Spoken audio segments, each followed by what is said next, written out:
En un pequeño jardín, alguien cuenta una historia, reflexiona en voz baja o conversa, paseándose bajo los árboles. Es hora de volver a casa, bajar la velocidad y darle tiempo al tiempo. Christian Warnken nos abre la verja de su jardín para que respiremos aire puro y oxigenemos el espíritu. En Pauta, aquí comienza Desde el Jardín.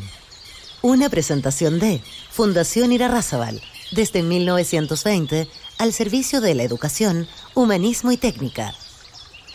Lo esencial de toda exploración será volver al propio jardín y ver las cosas por primera vez, decía T.S. Eliot, el poeta. Muy buenas tardes, queridos y queridas radiovidentes, bienvenidas y bienvenidos a este jardín. Estoy sentado en un sector de mi biblioteca, a un costado de mi jardín, cuando ya cayó la tarde, ya está oscuro, sin embargo se escucha todavía el sonido de algunos pájaros en el jardín. Celebramos en los días que vienen una gesta patriótica, una gesta histórica que ha calado profundamente el inconsciente nacional chileno a través de generaciones. Desde el momento en que se conocen las primeras noticias de lo que había ocurrido en Iquique, las calles de Santiago, las calles de Valparaíso se fueron convirtiendo en un hervidero de gritos patrióticos, de emociones, de llantos, y fue así como la figura de Arturo Prat fue penetrando profundamente el alma de este país.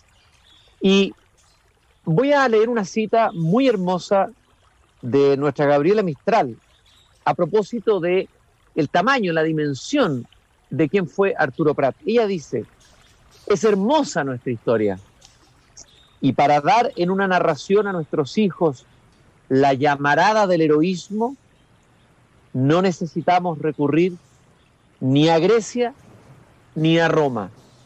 Si Prat fue toda Esparta. Como siempre, Gabriela Mistral tiene esa fantástica capacidad, única diría yo, en la prosa, de una síntesis y además de una originalidad. Es decir, lo que ella está diciendo es que nos basta con Prat, porque Prat en sí mismo es Esparta toda, para darle a nuestros hijos o insuflarle la llamarada del heroísmo en una narración. No necesitamos ni Grecia, ni Roma, ni un panteón de más héroes y dioses. Ahí está Prat. Y para conversar sobre la figura de Arturo Prat, claro, hemos escuchado mucho desde niños en las clases, pero es una figura todavía por descubrir, probablemente en muchas dimensiones, y sobre la que vale la pena seguir pensando y seguir sintiendo, puesto que según Gabriela Mistral es nuestra toda Esparta. Hoy día está con nosotros en el de este jardín Fernando Wilson, doctor en Historia, miembro de número de la Academia de Historia Naval, profesor del Departamento de Historia y Ciencias Sociales en la Facultad de Artes Liberales de la Universidad Adolfo Ibáñez. Fernando ya ha estado antes en el jardín conversando sobre temas parecidos a este. Fernando, un gusto de tenerte acá esta tarde conmigo en esta conversación. Por favor, muchas gracias por la invitación y, ¿qué puedo decir? Un gran tema para conversar hoy día.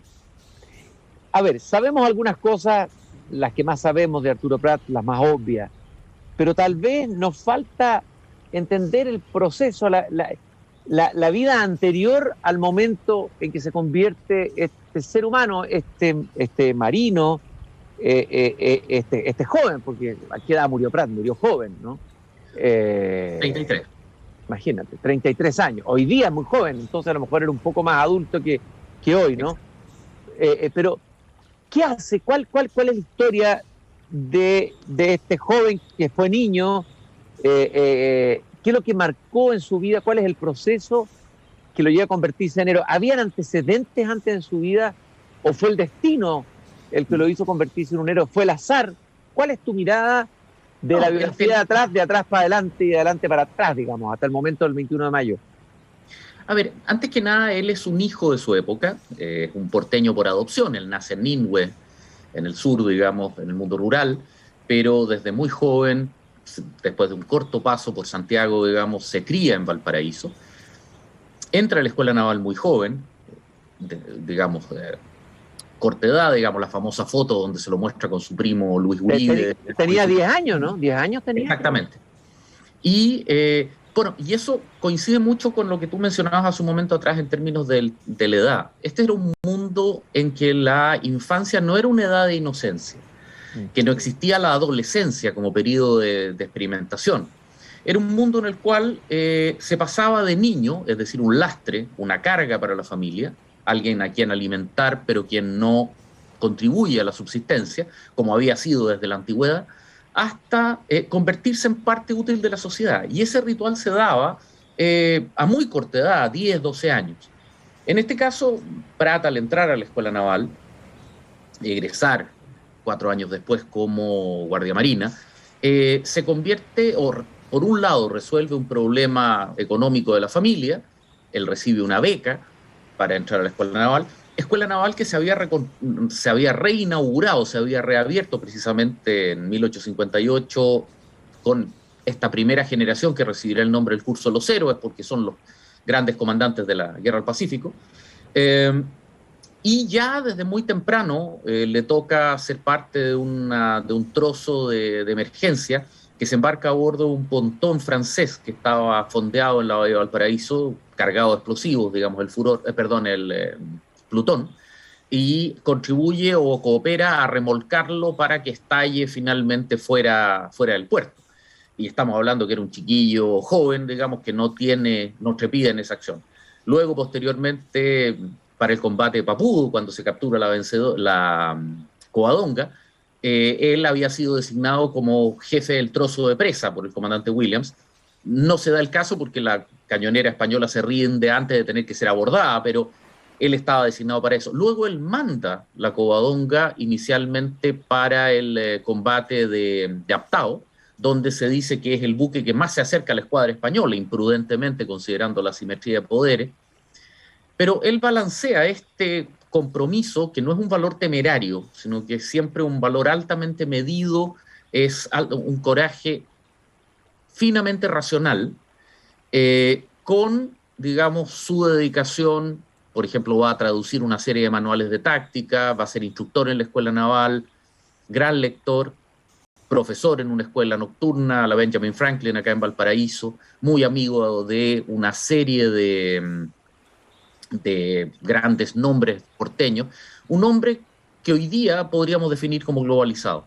Y ahí yo me permito tener una opinión un poquitito polémica, en el sentido de que nunca me ha parecido prudente el convertir a Prat en una suerte de caricatura unidimensional que se restringe solamente al abordaje, siendo que tiene una vida extremadamente potente con una carga tremendamente grande. Dicho en buen castellano, el abordaje no fue la culminación de una vida, fue de alguna manera una decisión que se toma teniendo mucho que perder. Familia, hijos, una carrera brillante, la estima de sus comandantes, el respeto de sus subalternos, una posición social en Valparaíso, pese a su juventud. Él sacrifica mucho por Chile. Y eso es algo que me parece que a veces, cuando se lo deja casi como una suerte de que toda su vida había sido prepararse para esto, reduce el valor de lo que debió haber sido tomar esa decisión en ese momento tremendo. Fernando, también está esta otra dimensión de Prat, bueno, su amor profundo por su familia, el Prat silencioso, el Prat estudioso, el Prat de carácter sobrio y reservado. Me gustaría entrar un poco ahí en esa dimensión de su personalidad. A ver, en general, dentro de su curso, en la Armada no existía todavía el concepto moderno de las especialidades. Por ejemplo, algunos oficiales son navegantes, submarinistas, aviadores navales, etc. En esa época no existía, pero se estaba comenzando a producir un cierto grado de orientación. Por ejemplo, el caso de Montt sería el gran especialista en artillería de su generación. Y Prat, al estudiar Derecho, se convierte de alguna manera en aquella persona que estaría cumpliendo un rol que cumple hoy día, por decirlo de alguna forma, la Academia de Guerra Naval. Se estaba convirtiendo en un oficial de Estado Mayor que pudiera servir, como lo había hecho ya, en la Comandancia General de Marina. Y ahí hay un tema que es bastante interesante. En esa época, la Comandancia General de Marina se confundía en términos administrativos con la Intendencia de Valparaíso.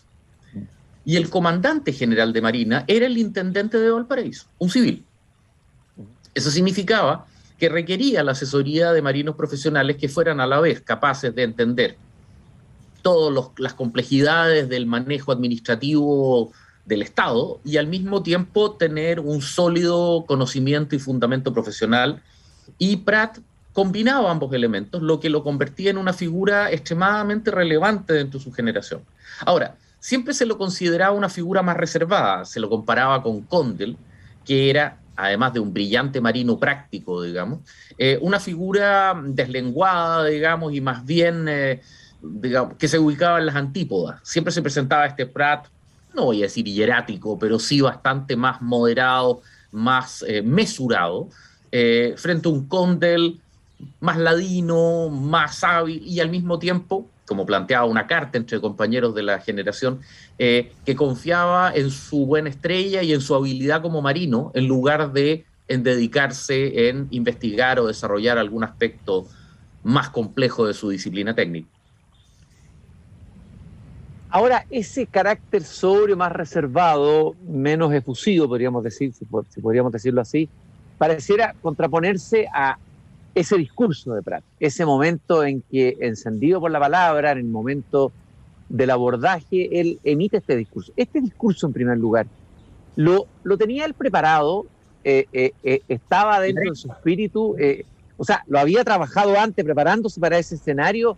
¿Fue un discurso espontáneo? ¿Qué es lo que se sabe de A ver, la verdad es que hay varias versiones del discurso. La versión más barroca viene de puño de de Vicuña Maquena, de sus Dos Esmeraldas, donde él la pule. Hay una versión quizás más tosca en términos literarios, pero más rica en sentimientos, que se puede encontrar en el trabajo del corresponsal del Mercurio, Eloy Caviedes, que fue sistematizado por Piero Castañeto, digamos, publicado hace algunos años atrás, que nos muestra una combinación, digamos, un texto que uno adivina que fue preparado por alguien versado en la palabra, alguien que tenía don de mando, que lo había ejercido ya en varias ocasiones con anterioridad, alguien leído, alguien que tenía un bagaje cultural y de vocabulario importante, pero que estaba al mismo tiempo teniendo que dar probablemente las instrucciones más difíciles de su vida, de un combate que tenía casi, digamos, un solo resultado posible. Yo tiendo a creer que no lo tenía preparado. Como te digo, lo veo más bien, hay una sucesión de elementos dentro de él que son más bien órdenes que obedecen a preparar, digamos, el buque para el combate, seguido de algunas instrucciones, algunos planteamientos que de alguna forma siguen la línea de la ordenanza. Como te digo, hay varias versiones de la arenga. Yo me quedo con la de Caviedes, que me parece más potente, más humana. La versión de Vicuña Maquena, con toda la broma que existe en torno a sus fuentes de las que nunca se acuerda, digamos, puede ser una cosa un poco más debatible. La arenga misma es narrada con posterioridad a Caviedes por dos oficiales sobrevivientes, digamos, Segers y, bueno, tatarabuelo mío, digamos, el guardiamarina Wilson, que era el ayudante de órdenes precisamente de Prat en el combate. Fernando, hablaste ahí del libro de Benjamín Vicuña Maquena, por ahí lo tengo, sobre Prat. A ver, ¿tú qué libro recomendarías? ¿Qué biografía o qué libro sobre Prat te parece interesante para alguien que quiere ir un poco más allá en su historia, en su vida, etcétera? ¿Cuál recomendarías? A ver, está el trabajo, lo más reciente es el trabajo publicado por la Corporación Arturo Prat, en la cual me tocó escribir algunos capítulos, que es un trabajo introductorio que abarca distintas facetas del personaje, digamos, con bastante solidez, digamos, académica y bastante rigurosidad. La biografía clásica de él es el trabajo de Gonzalo Vial, con una investigación extremadamente rigurosa, que tuvo acceso a una cantidad de fuentes relativamente difíciles de encontrar y que ha resistido bien el paso del tiempo, aunque uno quizás echaría de menos un poco más de aparato crítico. Ahí a uno le sale el historiador. El trabajo de Castañeto y Lascano sobre Prat, agente secreto en El Plata, que además trabaja la crisis inmediatamente anterior, digamos, a la Guerra del Pacífico, la crisis con Argentina por el Estrecho Magallanes, y que echa luces, digamos, a este tan curioso y particular comisión que se le asignó a Prat de ir a observar el estado de alistamiento de la escuadra argentina inmediatamente antes de la guerra que se esperaba que iba a hacer contra ese país, digamos. Está muy bien investigado y también da luces de esta suerte de hidalguía y honestidad anónima que no tenía ninguna aspiración a tener ningún tipo de brillo o reconocimiento. Es particularmente llamativo el hecho cuando Prat vuelve de esta comisión a la cual se le envía por confianza directa tanto del comandante general de Marina como del presidente Pinto, que es el que se le encarga. Él devuelve los viáticos no gastados con una detallada y pormenorizada lista de cuentas, demostrando, digamos, el talante moral. Nadie le pedía que devolviera ese dinero, se daba por sentado que, digamos, eran fondos que le habían sido entregados a su discreción, casi como viáticos, y él devuelve lo que no ha gastado, estableciendo en ese sentido un baremo bastante particular dentro del funcionamiento. Hay varios trabajos más interesantes, varias crónicas de Uribe, Luis Uribe, que luego de su participación en la guerra, brillante carrera naval, va a tener un rol fundamental en reconciliar a la Marina y a la sociedad porteña después de la Guerra Civil del 91, y lo hace sobre la base de la historia naval chilena y, bueno, su participación en la guerra y particularmente en el combate Iquique, que son también tremendamente interesantes, con varios detalles. Hay varias de las cartas de los sobrevivientes del combate Iquique que son enviadas durante su prisión, primero en Iquique y luego en Tarma, en el Perú, que es donde se describe a Prat. Esos documentos están ampliamente difundidos en la red, en la misma página de la Armada, etcétera, que permiten de primera mano, desde fuentes primarias, conocer al personaje. Es un hombre, su epistolario con Carmela Carvajal, que es tremendamente, con su señora, que es tremendamente potente, la pena que uno descubre cuando, estando embarcado, digamos, en Mejillones, en la misma Esmeralda, su hija mayor, digamos, se enferma, agoniza y muere, y el dolor, digamos, de la carta con la que le responde a Carmela. Es impresionante esa carta es impresionante. También hay un libro, que es ficción, eso sí, pero es interesante para a lo mejor un lector joven que quiere acercarse a este episodio histórico y a la figura de Prat y al combate. Hay un libro de un escritor nortino, Patricio Jara, un escritor de la nueva generación, que se llama Prat, que está bastante bien escrito, bastante bien narrado. No sé si es tan fidedigno históricamente, no sé si lo leíste, pero tiene un cierto valor.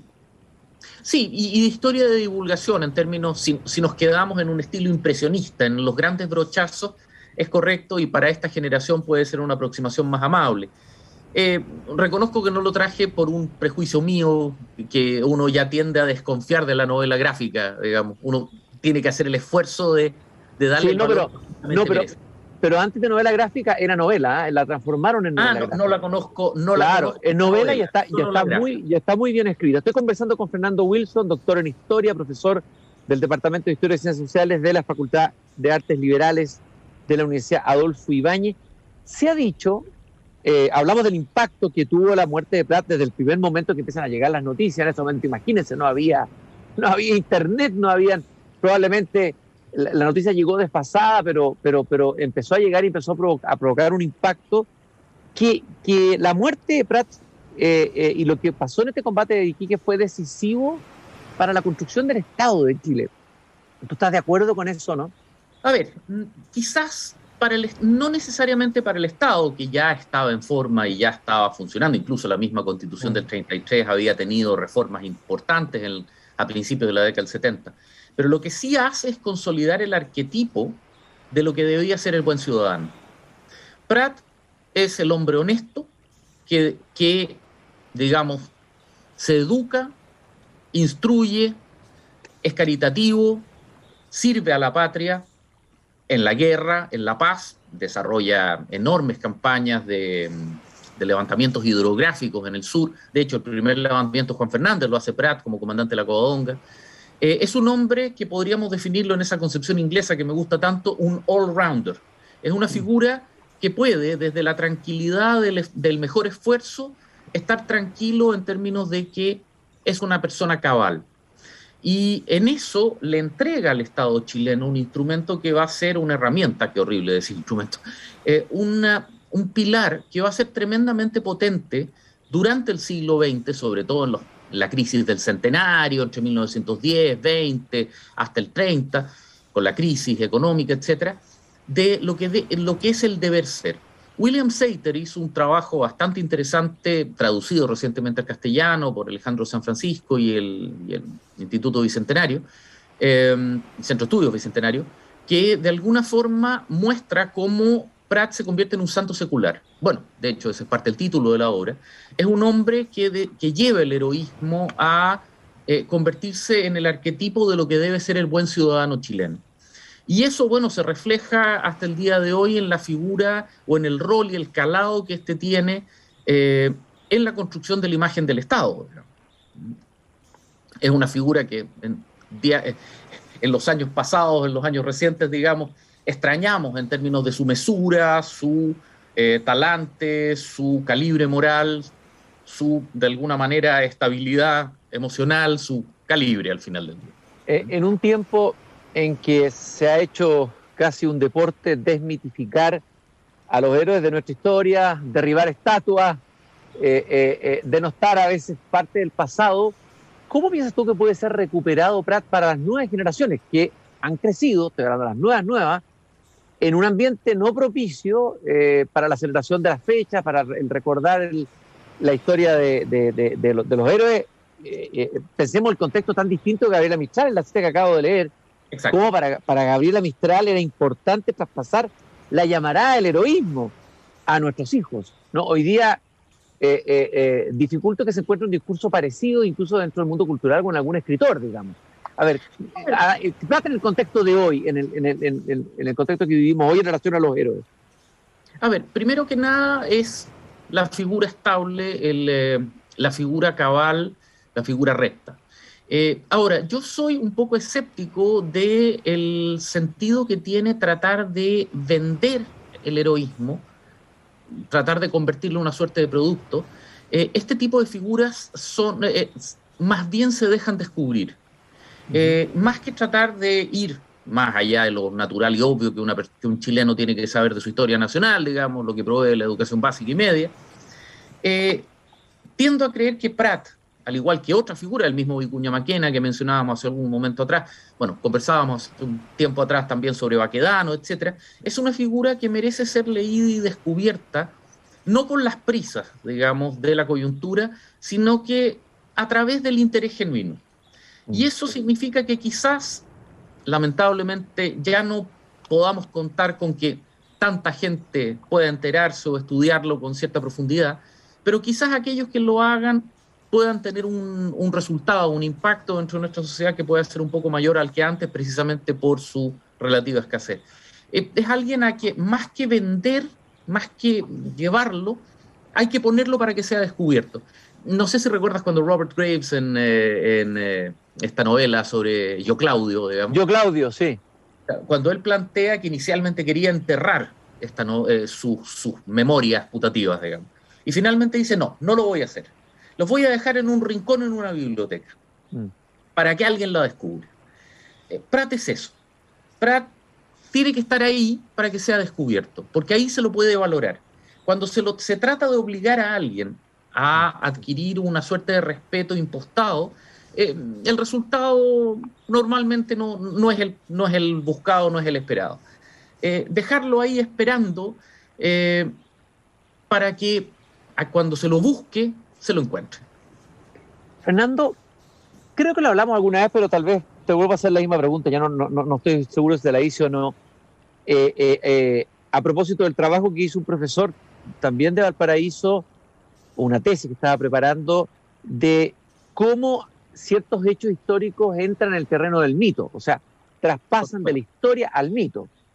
Y eso no sucede con todos los hechos históricos. O sea, en la historia de Chile hay grandes batallas que no son recordadas, batallas importantes, batallas decisivas.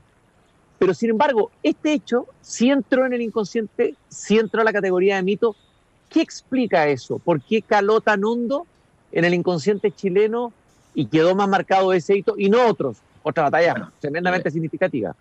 Claro, bueno, a ver, sin ir más lejos, Tacna, Chorrillos, Exactamente, Miraflores, claro. el mismo Angamos, etcétera. Sí. Bueno, a ver, el mejor resumen es quizás esa frase de Babington en su Horacio en el puente, digamos, Horace at the Bridge.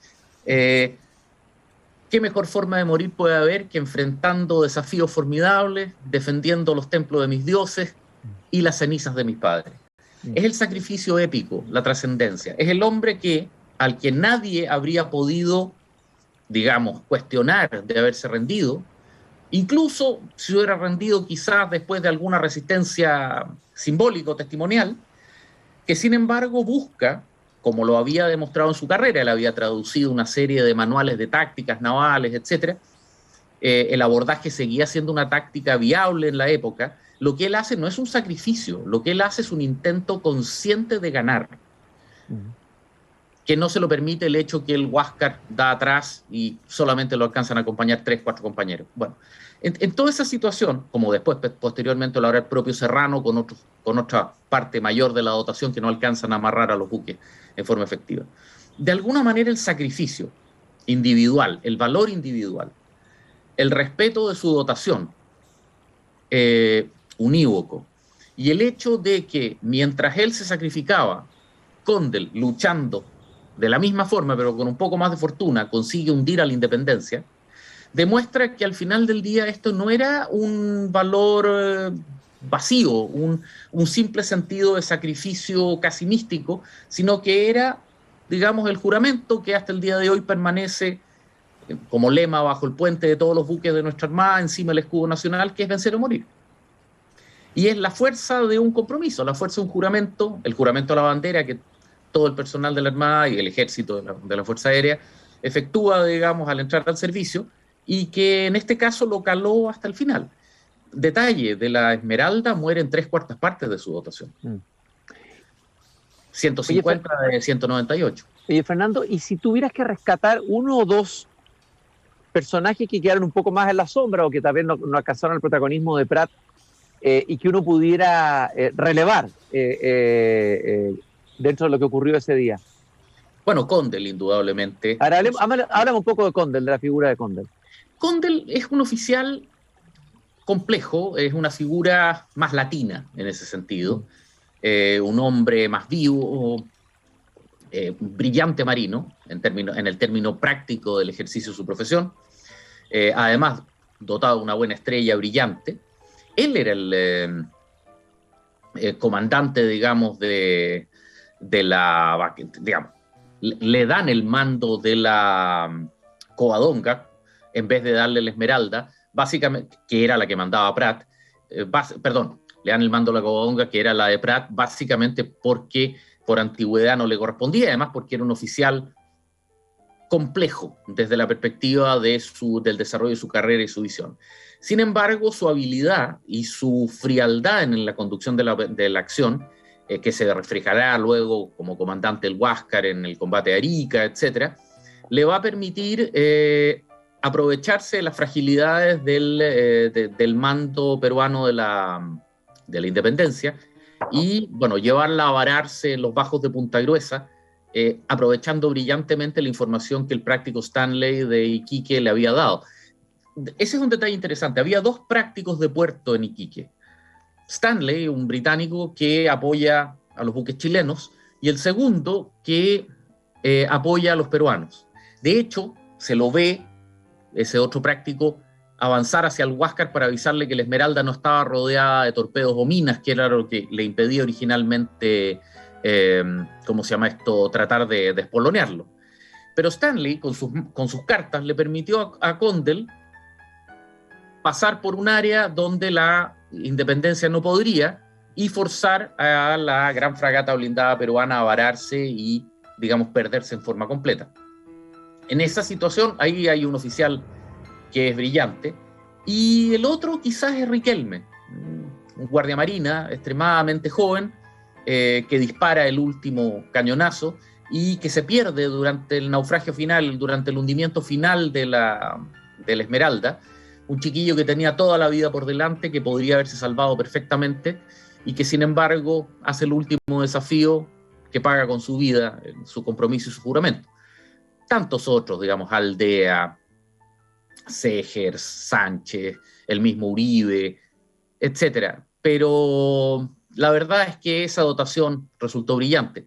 Y fuera de eso, bueno, Latorre, el mismo Riveros, etcétera, que, digamos, llevarán a la Armada no solamente a la captura del Huáscar, sino que a mantener el control del mar durante toda la guerra y permitirle al ejército proyectarse sobre el norte.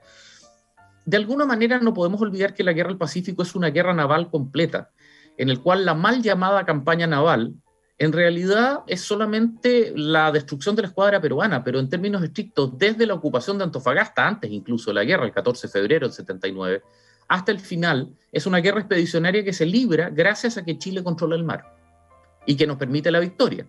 Siguiendo un viejo dicho británico, el ejército se convierte en el proyectil más grande disparado por la Armada. Qué buena frase. Fernando Wilson, doctor en historia, aquí Desde el Jardín, recordando la figura señora de Prat, recordando el combate naval de Iquique. Muchas gracias, Fernando. Y termino con una frase de Arturo Prat que revela la sobriedad, el talante de Prat, que cuando dice: no tengo ninguna mezquina ambición, los honores ni la gloria me arrastran, pero creo que puedo servir en algo a mi país. Imagínense ustedes, ni la gloria lo arrastra, pero fue arrastrado por la gloria, el destino lo llevó a la gloria, y caramba, qué manera de servir al país a través de ese acto de sacrificio que ha quedado grabado en la memoria de los chilenos. ¿Cuánto nos ha dejado hasta el día de hoy, digamos, en el sentido que todavía lo recordamos como una figura destacada? Y por favor, de tantos que pelearon y murieron durante la Guerra del Pacífico, estamos hablando de cerca de 5.000 chilenos, 5.300, un historiador, Mauricio Pelayo, el catálogo, digamos, de los muertos durante la guerra, de más de 80.000 que sirvieron, digamos, bajo el pabellón. Prat se convierte de alguna forma en el símbolo de los que estuvieron dispuestos a rendir la vida por nuestro país y por la idea de lo que hoy día es Chile. Por favor, ahí cabemos todos, no importa la visión que tengamos de Chile. Lo que importa es la idea de los que vivimos en esta tierra y deseamos lo mejor para ella y para los que vivimos acá. Muchas gracias, Fernando. Un gusto haber conversado contigo como siempre. Se aprende siempre en la conversación contigo. Nos estimulas a seguir leyendo, seguir estudiando, buscar algunos de los libros que nos recomendaste. Un gusto haberte tenido aquí en el jardín. Ya está muy pronto. Por favor, muchas gracias y por favor, a la disposición tuya cuando estimes pertinente.